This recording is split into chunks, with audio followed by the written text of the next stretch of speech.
So allies of President Trump are starting to get a little bit nervous as his behavior continues to deteriorate. Now, this is according to a report from the Washington Post. They say that his behavior continues to become more unpredictable and erratic following the Mueller report. And they wrote an article about it. It's titled, "The 12 Days of Chaos." I would say probably the last 3 years would qualify as chaos. But anyway, in that article, journalists David Nakamura, Josh Dawsey, and Sungmin Kim found that officials and business leaders are now frightened by what could happen next out of the White House. So, now you're frightened. You weren't frightened before? I mean, were you paying attention? No, of course not.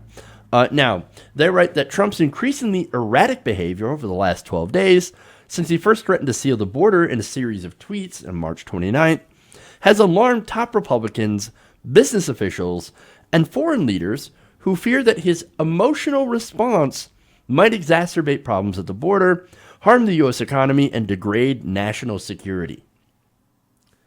To those officials, welcome to the last few years. I've been saying that he has been doing this, that he has been on a slow decline for the past couple of years. And you're just noticing? Maybe, of course, there's people that refuse to see it at first. Maybe it's because they're too busy lapping up the tax cuts like kids gorging on Halloween candy. Oh, now you have a stomach ache. You just ate that entire bucket of candy, and now you feel like crap. What did we tell you was going to happen? What did we tell you? But, of course, they knew. People inside the White House have been warning us about Donald Trump for quite some time, even going so far as to write an anonymous op-ed to try to assure the American public that, hey, man, look, we know the president's insane. That's okay because, you know what? We still got adults in the room, right? And we're going to make sure that he doesn't do things that are completely crazy. Well, now where are those adults? Oh, right. They're gone. Fired, resigned, purged. And now you have the worst people that are left, people like Stephen Miller, right? Now, that's, of course, what they're worried about in the article. Some administration officials are privately concerned that Trump, influenced by senior advisor Stephen Miller, a border hawk, and I would add white nationalist, will hire only yes men who will not stand up to a president whose orders have, in many instances, been blocked by federal courts. Basically, they're like, we're afraid that he's going to hire people, kind of like William Barr, who are going to break the law, or potentially break the law, in order to defend Donald Trump and to pursue his extreme agenda. Shocker, right? Hey, you know what? We have a winner. And what's funny is that, of course, they're concerned about that now. Again, what have we been warning people? What have I been telling people for the past few years? He's mental. He doesn't care about rule of law. All he cares about is himself. And again, his mental status is degrading. Now, they go on to mention that for them, the most recent sign of worry was Trump's sudden purge of the Department of Homeland Security leadership. Now, that's, of course, Secretary Kirstjen Nielsen, Secret Service Director Randolph Ellis, and Acting Deputy Secretary Claire Grady have all been ousted, while the president had recently withdrawn his nominee for ICE directorship. Now, the Post also talks some about the drama behind the leadership overhaul, which included the president getting mad at Nielsen for being on a pre-planned overseas trip that caused her to fly back immediately so that she could go and grovel for her job. Now, they wrote, Nielsen, who had barely hung onto her job during the previous run-ins with Trump, cut her trip short and flew back to Washington. Upon returning, she furiously tried to save her job.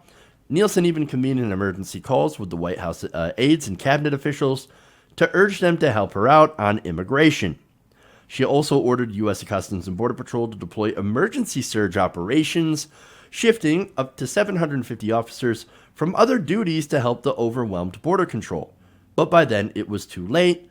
Trump had already soured on her. And by the way, this border security crisis, it is a manufactured crisis. It was created by the actions of Donald Trump. And then, of course, if that's not bad enough, let's go back to those March 29th tweets. Now, when he was at Mar-a-Lago, he posted some of these tweets. I'm going to read one actually to you, but first I'll give you the response from the article. They said that these tweets, quote, exploded like a flashbang grenade, shocking the senses of Washington's political class, business leaders, and foreign officials. Now, this was the tweet in question.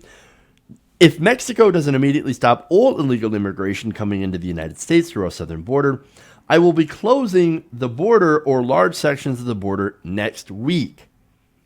Trump also told reporters that he had ordered a halt of $500 million in U.S. aid to Guatemala, Honduras, and El Salvador, otherwise known as the Northern Triangle countries responsible for the surge in migration. At that point, Nielsen had sent a 4-page letter to Congress pleading for emergency funds to avert what she called a, quote, system-wide meltdown. There's meltdowns going on here. And it continues to get worse and worse and worse. And I know it's not a laughing matter. This is an absolute disaster and a debacle. But it was created by our idiotic president. And of course, here's the results of those tweets. News of Trump's tweets ricocheted through the region. In San Salvador, the capital of El Salvador, a bipartisan congressional delegation was gathered at the residence of U.S. Ambassador Jean Elizabeth Mons, who was appointed in 2015 under President Obama and is one of the few holdovers in the Trump administration.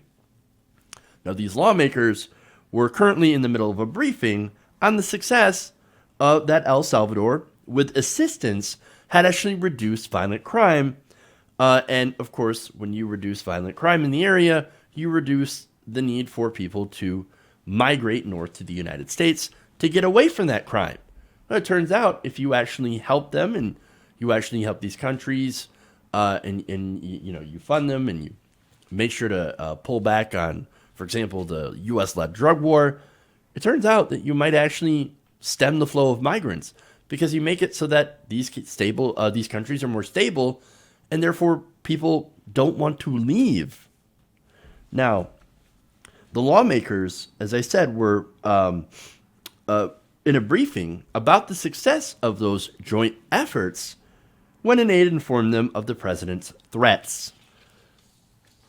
Now, in the article, they note that the mood afterwards had, quote, become very dejected. Everybody was very upset and concerned that this was happening, according to Representative Adriano Espelay, who is a Democrat from New York. And they note that Trump's threats also cast a pall over the rest of the trip. And they also wrote that in Washington, after this happened, the lobbyists were starting to get really angsty. In fact, at the U.S. Chamber of Commerce, officials had been told the day before Trump's tweets that the White House was considering bolder but vaguely defined steps to manage the border crisis. Over the weekend, as Trump spent 2 days at one of his Florida golf courses, the Chamber of Commerce heard from business owners who have begun emergency contingency planning. On April 1st, the day Trump called Nielsen in London, Neil Bradley, the group's chief policy officer, issued a statement opposing a border shutdown, which of course they expected was going to happen. And why was that? Because, again, they kind of knew that it was coming. That at least that he was going to threaten him and threaten to do that. He did. Then he got talked to, basically yelled at by Mitch McConnell. Now, you thought that he was kidding, right? That this was just rhetoric in order to whip up the base, right? No, he actually believes this. This is one of the few things he actually believes. He thinks he's got to stop immigration. Like, he's got to stop migration into this country. Not a campaign ploy. This is the one thing that he wants to do. Because it's basically all he has. And now that the corporations, business leaders had their tax cuts, now they're worried because things like shutting down the border would be a disaster for business. It would be a disaster for trade. A lot of corporations rely on some of this free trade with Mexico.